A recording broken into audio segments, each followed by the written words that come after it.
ഒരു പ്രസ്താവനയുണ്ട്. അതിൽ പറയുന്നത് രാഷ്ട്ര സംരക്ഷണത്തിന് നാലാമത്തെ തൂണായി പ്രവർത്തിക്കുന്നത് RSS ആണ് എന്നുള്ളതാണ്. നാലാമത്തെ സ്ഥാനത്ത് RSSന് പകരം ഒരു സംഘടനയെ പറ.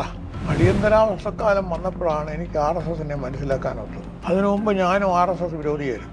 അവിടെ RSS ഒരു പൊളിറ്റിക്കൽ പാർട്ടിയല്ല, അതൊരു സാമൂഹ്യ സംഘടനയാണ്. ഏറ്റവും പ്രധാനമായിട്ട് അവർ കാണുന്ന രാഷ്ട്രം, ഒരു റൂളിംഗ് ഗവൺമെൻറ്റിൻ്റെ പോരായ്മകൾ തുറന്നു കാണിക്കുക എന്നുള്ളതാണ് പ്രതിപക്ഷത്തിൻ്റെ ജോലി.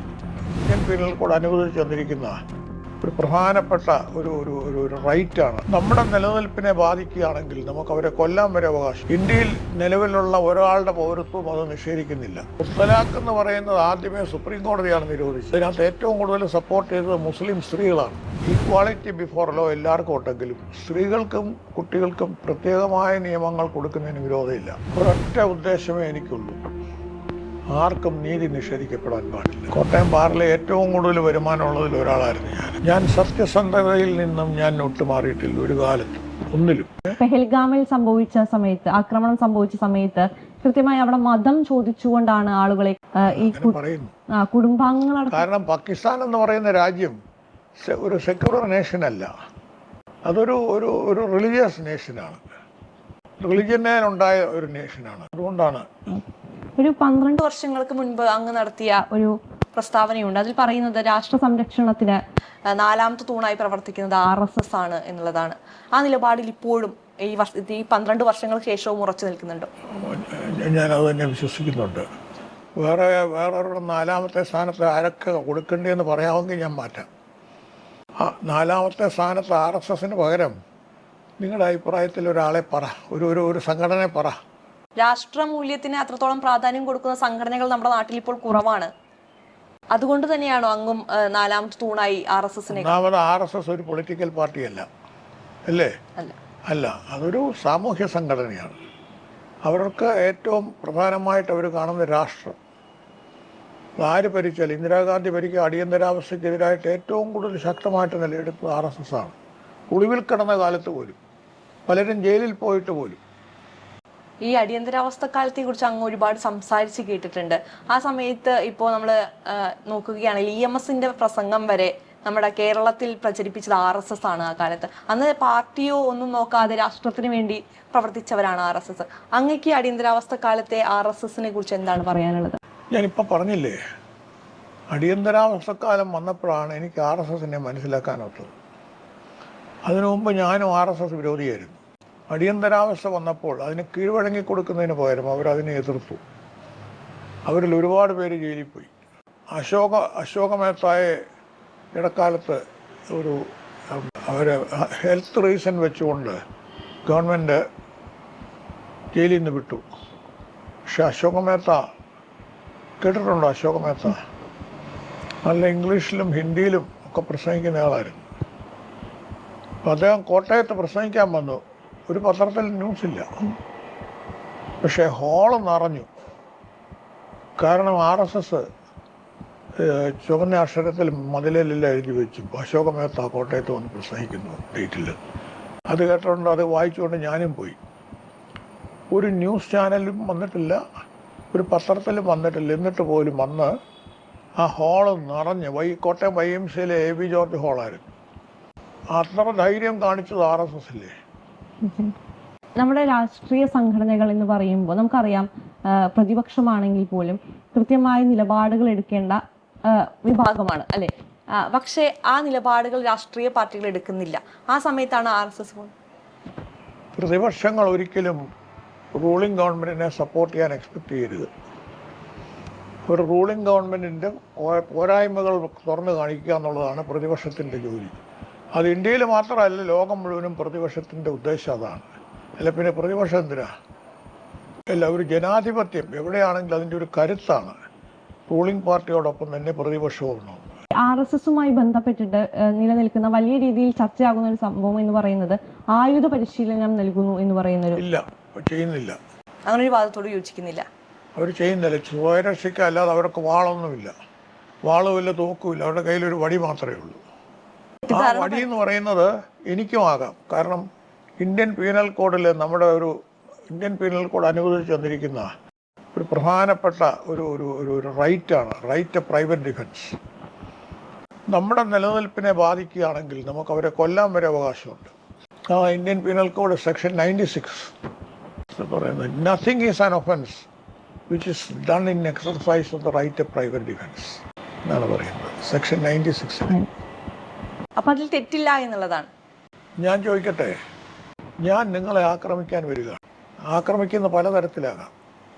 ഞാൻ ചിലപ്പോൾ നിങ്ങളെ റേപ്പ് ചെയ്യാനായിട്ടുള്ള ആഗ്രഹത്തോടുകൂടെ നിങ്ങൾക്ക് എന്നെ കൊല്ലാം.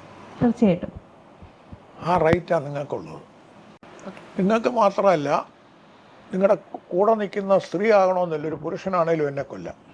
മനസ്സിലായോ? ആ റൈറ്റേ ഉള്ളൂ എല്ലാവർക്കും ഉള്ളത്. RSSന് മാത്രമല്ല. ഞാൻ RSSൽ പെട്ടവനല്ലെങ്കിലും എനിക്കും ഉണ്ട് ആ റൈറ്റ്, നിങ്ങൾക്കും ഉണ്ട്. ഇനി നമ്മൾ ഇപ്പോൾ നിലവിലേക്ക് വന്ന, ഇപ്പോൾ അടുത്ത കാലത്ത് വന്ന കുറച്ച് നിയമങ്ങൾ എടുത്ത് നോക്കുകയാണെങ്കിൽ പൗരത്വ നിയമ ഭേദഗതി, എങ്ങനെയാണ് അങ്ങ് ആ നിയമത്തെ നോക്കിക്കാണുന്നത്? പൗരത്വ ഭേദഗതികളാണ്. ഇന്ത്യൻ സിറ്റിസൺഷിപ്പ് ആക്ട് അമെൻഡ് ചെയ്തതാണ്. അമെൻഡ് ചെയ്തതിനകത്ത് അവർ കുറെ കൂടെ പൗരത്വം നീട്ടി. ഇന്ത്യയിൽ നിലവിലുള്ള ഒരാളുടെ പൗരത്വം അത് നിഷേധിക്കുന്നില്ല. എന്നാൽ ബ്രിട്ടീഷുകാരുടെ കാലത്തെ ഇന്ത്യ എന്ന് പറയുന്നത് ഇന്ത്യ, പാകിസ്ഥാൻ, ബംഗ്ലാദേശ്, അഫ്ഗാനിസ്ഥാൻ ഇത്രയും കൂടെ ചേർന്നായിരുന്നു അന്നത്തെ ബ്രിട്ടീഷ് ഇന്ത്യ. അതിനകത്തുനിന്ന് മുറിഞ്ഞു പോയ ഭാഗങ്ങളാണ് പാകിസ്ഥാൻ, ബംഗ്ലാദേശ് ആൻഡ് അഫ്ഗാനിസ്ഥാൻ. അവിടെ മതപരമായ ന്യൂനപക്ഷങ്ങൾക്ക് അവരെ അവിടെ കയറ്റുകയില്ലാതെ അവരെ പുറത്താക്കാൻ തുടങ്ങിക്കഴിഞ്ഞാൽ അവരെവിടെ പോകും? ഒരു ഇന്ത്യയിൽ വരുന്നവർക്കും സിറ്റിസൺഷിപ്പ് കൊടുക്കാമെന്ന് മാത്രമേ ഉള്ളത് മാറ്റിയിട്ടുള്ളൂ. Very very very right decision.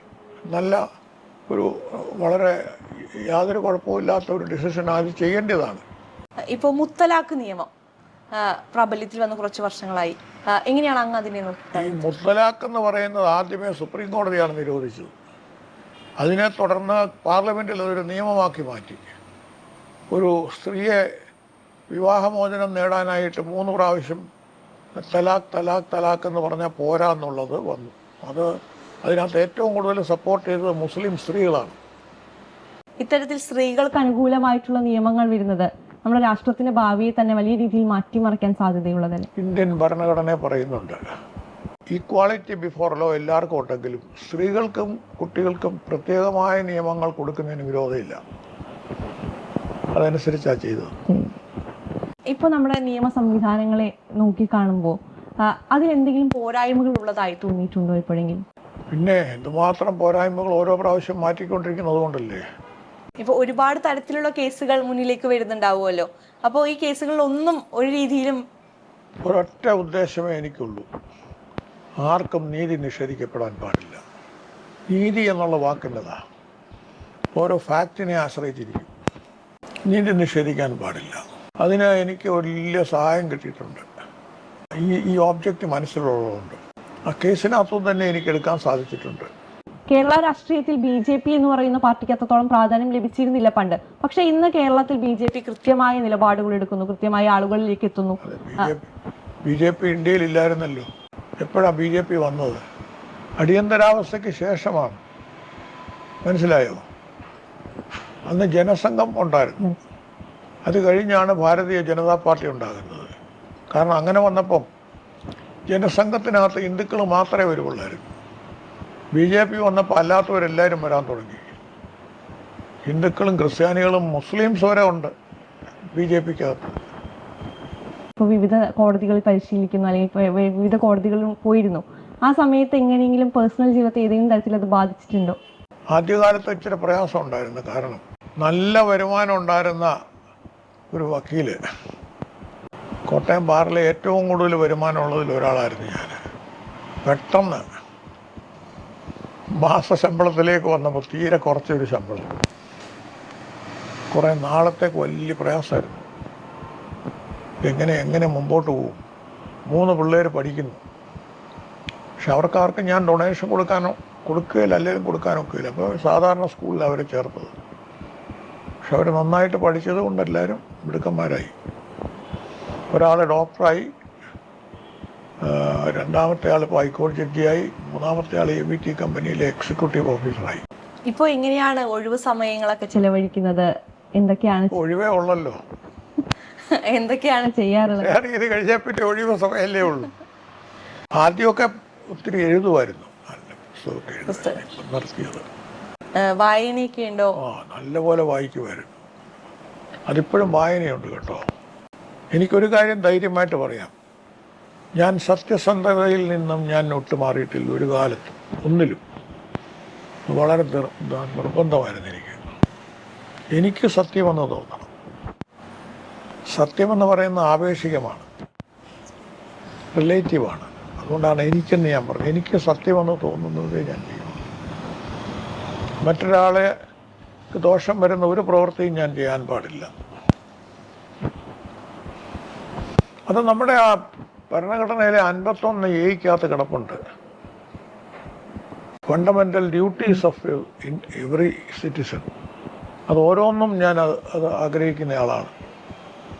എന്തായാലും ഒരുപാട് സ്നേഹം, ഒരുപാട് നന്ദി ഇത്രയും സമയം ജനം ടി വിക്ക് വേണ്ടി ചെലവഴിച്ചതിന്. Thank you.